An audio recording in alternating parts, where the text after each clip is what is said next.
Hey, thanks for joining me. Hope you're doing well. There is a firmament or dome encasing our flat plane. The firmament is described in the Bible's creation narrative. Then God said, "Let there be a firmament in the midst of the waters, and let it divide the waters from the waters." In Egyptian mythology, Nut is the goddess of the sky. She is seen star-covered, arching over the earth, representing its dome. In Greek mythology, Uranus was the primeval god of the sky. The Greeks imagined the sky as a solid dome of brass, whose edges descended to rest upon the outermost limits of the flat earth. Uranus was the literal sky, and Gaia the earth. In the Roman era, he was often depicted as Aeon, god of eternal time, in the form of a man holding the zodiac wheel, standing above Gaia. The Hebrews believed the sky was a solid dome. They called this solid vault of heaven the Rakia, with the sun, moon, and stars beneath. In Indian mythology, the dome is called Brahmanda. This is the structure of the world according to Finnish mythology, showing a dome with the stars projected onto it. In the Aboriginal conception of the world, the earth was circular and flat, covered by the dome of the sky, which stretched out to the horizon. And there have been many ancient artifacts found which the mainstream has called stone handbags. But as you can see, there's no area to even carry anything. These were not handbags, they're artistic depictions of the dome here on flat Earth. So many ancient peoples knew about this dome and wove it into their worldview. The elite would have us believe that these are just made-up cosmologies, invented by peoples who were too scientifically ignorant to understand reality. But there is no coincidence that the same description of a flat earth and dome is so common. These cultures around the world had special knowledge about the nature of this place we are living in. The dome is connected to catastrophes that have been recorded throughout the ages. What modern society calls myths and legends are in fact ancient history, and woven into various myths are descriptions of devastating celestial events. In ancient times, something very awful happened, the Great Flood, sometimes called the Deluge. It was so devastating and frightening that it remained in all of humanity's ancient written and oral traditions. It's possible that these stories over time have been transformed from true descriptions into mythology, where the celestial bodies are given names and human-like characteristics, and in this way, everything was hidden in plain sight. Almost every culture around the world has a great flood in the pages of their mythology, including the Incas, Mayans, Polynesians, Egyptians, Hopis, Aztecs, Germans, Greeks, Aboriginals, Indians, Vikings, Chinese, Sumerians, all around the world. Is this why the ancients were obsessed with tracking the movement of the stars? Were they trying to predict when another one of these catastrophes would happen? The foreign celestial body that caused destruction has been known as Typhon in the Roman Empire, Frightener in the Celtic nations, Shiva in India, and Angra Mainyu in the Persian Empire. Here we see the Milky Way's Great Rift. The definition of rift is a crack, split, or break in something. The Great Rift we see when we look at the sky is not a series of dust clouds like the liars at NASA would have us believe, but a literal crack in the dome. The Mayans called this the Dark Rift before any scientists had named it the Great Rift. The Bible refers to this crack as the windows of heaven. It was through these windows, through the dark rift, that the waters of the great floods fell. In Norse mythology, we find that at Ragnarok, the sky splits in two. From the split, the sons of Muspel ride forth. In the Babylonian creation epic, the sky is made from the body of Tiamat, the goddess of watery chaos. The god Marduk splits her like a shellfish into two parts, posting guards as to not let her waters escape. The Aboriginal people saw the Dark Rift as the area where a dangerous creature known as Yura lives. Among American Indians, the sky was also conceived of as a solid dome which would break in cycles.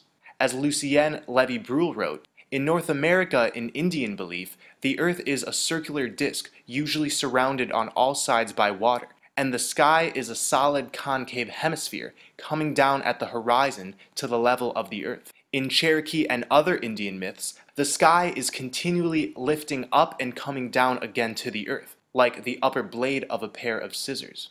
Over the years, much evidence has come forth that a worldwide flood happened 5,000 to 7,000 years ago, the same time period many Christians point to as when the Great Flood occurred. There's also evidence that a worldwide flood occurred as recent as the 1800s.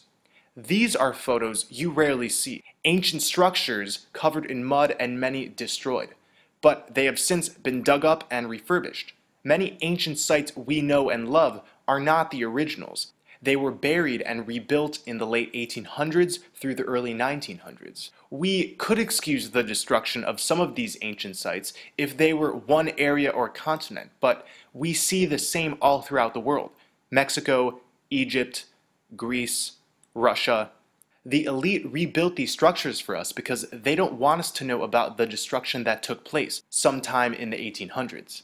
A great flood coming from the sky would mean they could not impose a heliocentric worldview on us, since the dome and waters above obviously don't fit into a globe model. And simple weather patterns could never explain a worldwide flood. History is easily hidden when the general populace isn't writing it. Might Earth constantly be in a state of destruction and renewal? Are these floods happening more and more?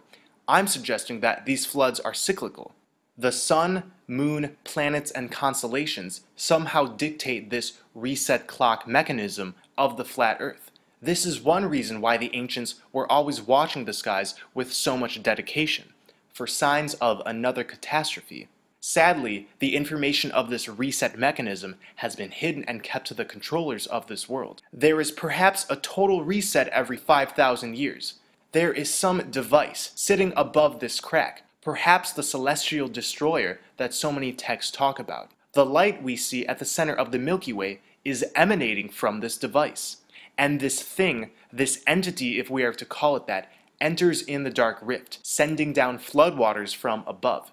It then seals itself back above the rift until the next cycle of destruction. Perhaps the elite have discovered a way to control these floods, and this celestial destroyer is simply a man-made mechanism, or an entity that can be unlocked, enticed, or reprogrammed to send down floodwaters at will. My friend Chris Seeley has suggested that the pyramids and similar structures around the world have had the ability in the past to manipulate and control these floods.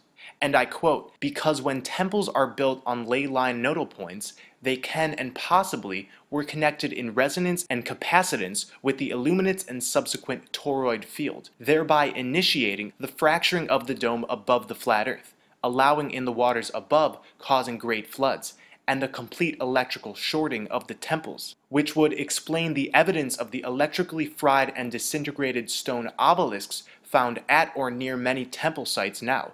In my video on menstrual blood, I gave my own rough explanation for the Great Flood. At this point, we can only speculate. What we can be sure of, however, is that there is a dome above us, and these floods come from the crack we see in the dark rift. The reality of the dome and cyclical destruction is hidden in plain sight.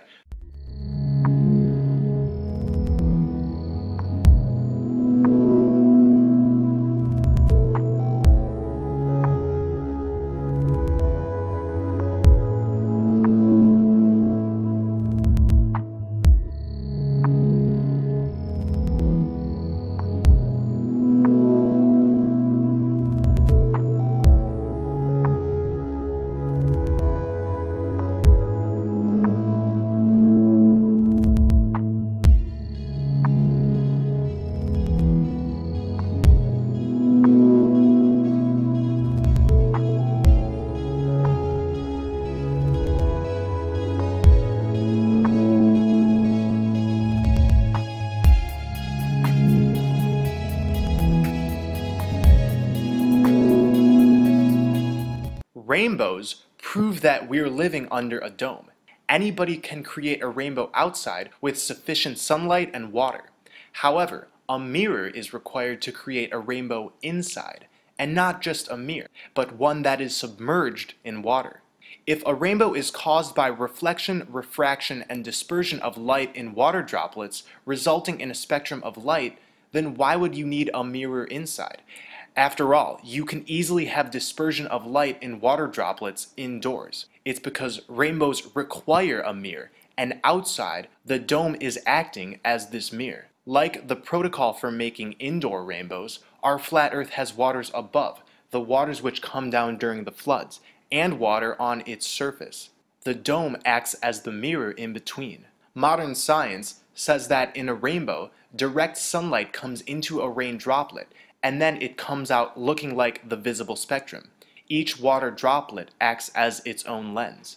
But if this were the case, each water droplet in a rainbow would contain all the colors of the visible spectrum, resulting in a hodgepodge of colors throughout, and not the gradual spectrum we see. When we zoom in, each droplet of a rainbow has its own specific color. This only makes sense if the visible spectrum is being reflected off of a type of mirror, a dome, and then spreading onto the waters of a rainbow, the dome triangulating the sunlight. The flat Earth dome is fastened to the outer limits of the Antarctica ice wall that surrounds our plane. In 1947, during Operation High Jump, Admiral Byrd discovered the outer boundaries of the firmament. Many of his men's planes were disappearing very quickly. A lot of them were crashing into invisible barriers and disintegrating in mid-flight. It was shortly after discovering this barrier that Byrd discontinued his mission and returned home. What happened is Byrd's planes encountered the walls of the vaulted dome. Soon after, many measures like the Antarctica Treaty and a consistent military presence at the ice wall were put in place to cover up the structure of our enclosed world system, while also preventing unwarranted intrusion which could lead to an announcement of the discovery of the Earth's dome. Here are some photos of the ice wall which the dome is fastened to. Sadly, we don't have as many as we would like since this area is heavily protected by military presence. So if there is a dome, how are meteorites explained? Debris floats around in the currents of the waters above the dome, occasionally hitting the barrier with enough force to penetrate it. This debris falls to the Earth as meteorites. The composition of meteorites is very similar to that of the rocks and crust found on the ocean floor. Most of the ocean floor is basalt. Basalt contains primarily pyroxene, plagioclase, and oftentimes olivine. And the most abundant minerals in meteorites are pyroxene, plagioclase, and olivine. I'm therefore proposing that the waters above have a similar basalt that is found on our own ocean floors, and that these chunks from time to time hit our flat plane. It's been suggested that Libyan desert glass, mysterious shards of a glass-like material which, according to the scientists, has an unknown origin, are pieces of the dome that have been shed.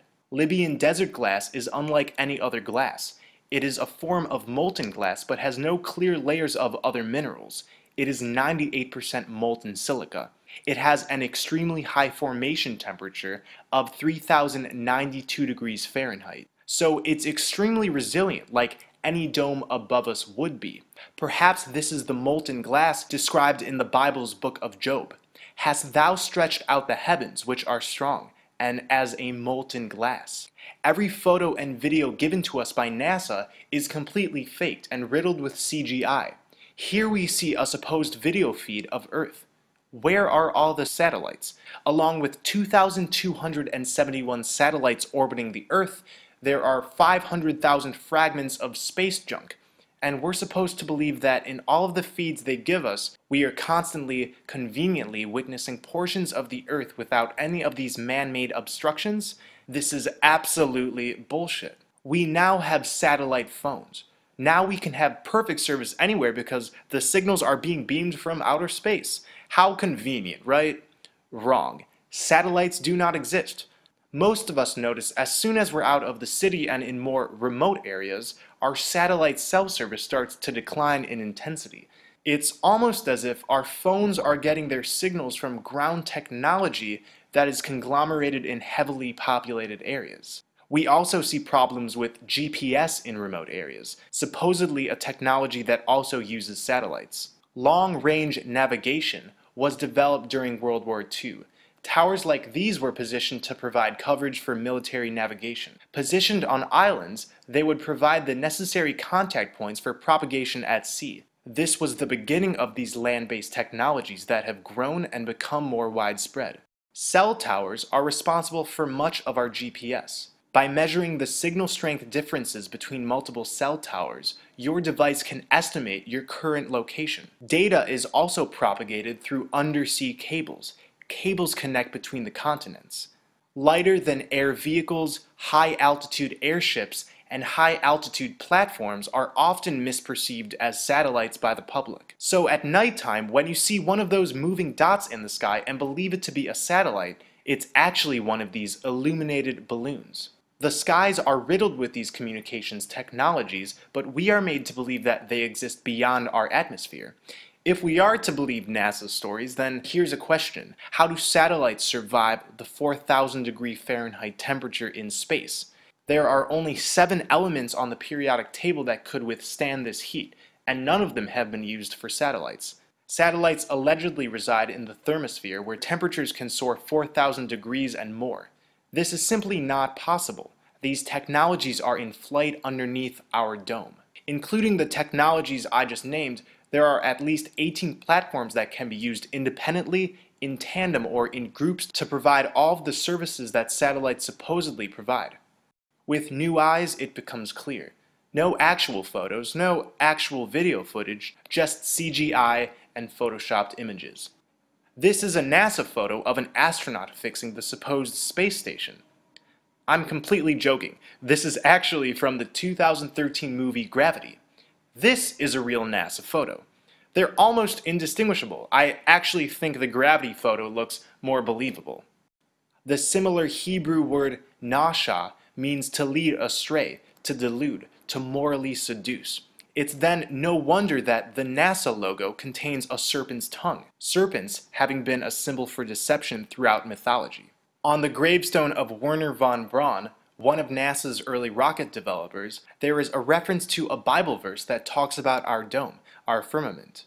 The heavens declare the glory of God, and the firmament sheath his handiwork. I've discussed in previous videos how the sun is the collective consciousness of the whole, showering down on us in tandem with the astral light and black sun. Our auras contain the information of our individual energetic vibrations. Our auras are literally made of sunlight, and the sun is literally the sum of our auras. This is revealed within the word aura. AU is the periodic table's abbreviation for gold, and Ra is the Egyptian personification of the sun. The sun is the sum of the colors of our auras mixed together, which appears to our eyes as white. White light refracted in a prism shows all the colors of the visible light spectrum. These 7 colors are also the 7 color variations of our auras. We are the sun. The moon, however, is different. It has been tampered with. In my video on menstrual blood, I describe how the moon was not always in the sky, suggesting it's an implant initially foreign to our flat plane. It sends down rigid square waves at us via the Saturn-Moon matrix and creates an interdimensional light trap which attempts to recycle us back into another incarnation. So we remain energetic food for the parasitic forces of this world that feed off of fear and suffering, the very emotions this false matrix we're living in aims to extract. The sun and moon are each about only 3,000 miles away, sitting well underneath the dome. What about the stars? Stars are clearly not suns. They are not bright and luminous like we have been sold, but twinkling energies of light that continuously change in color, texture, and shape.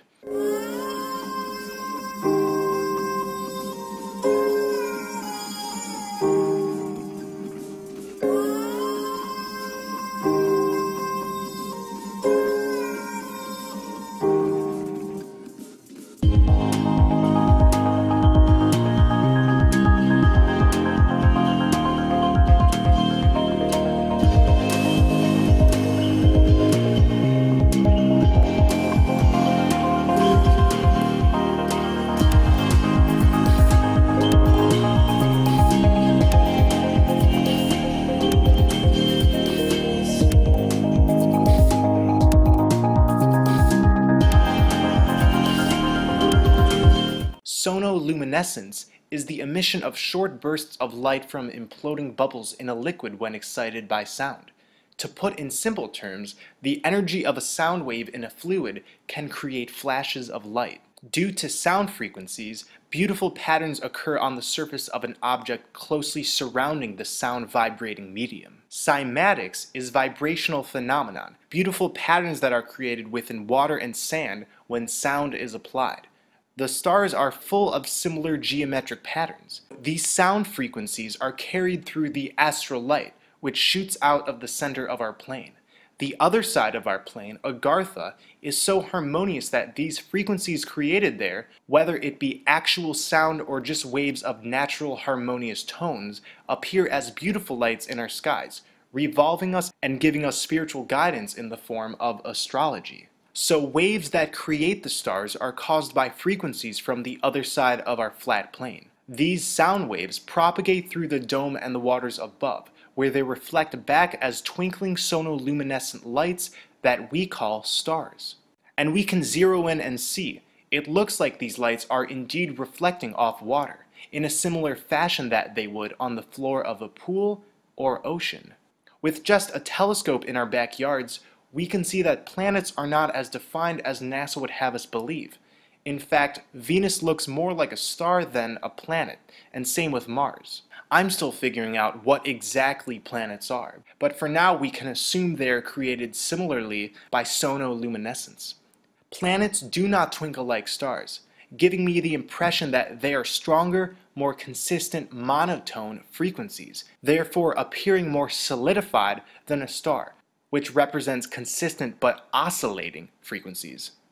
This may be the reason why planets do not twinkle and stars do. The planets have a strong spiritual influence on this plane as seen in astrology.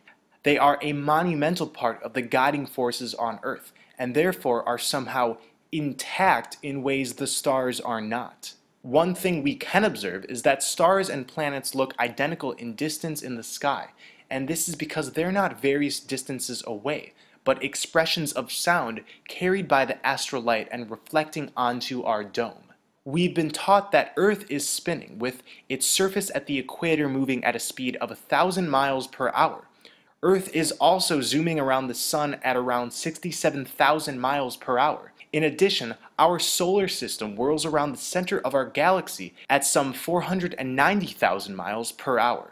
You've never felt a thing on this motionless plane, but besides that, we've been seeing the same constellations and stars in the skies for thousands of years. This is because the stars are revolving year after year in the same positions around us. It's amazing how most of humanity is fooled into thinking the opposite, even while our senses tell us otherwise. The transgression of stars also make a dome shape. The North Star remains perfectly fixed in place night after night, year after year.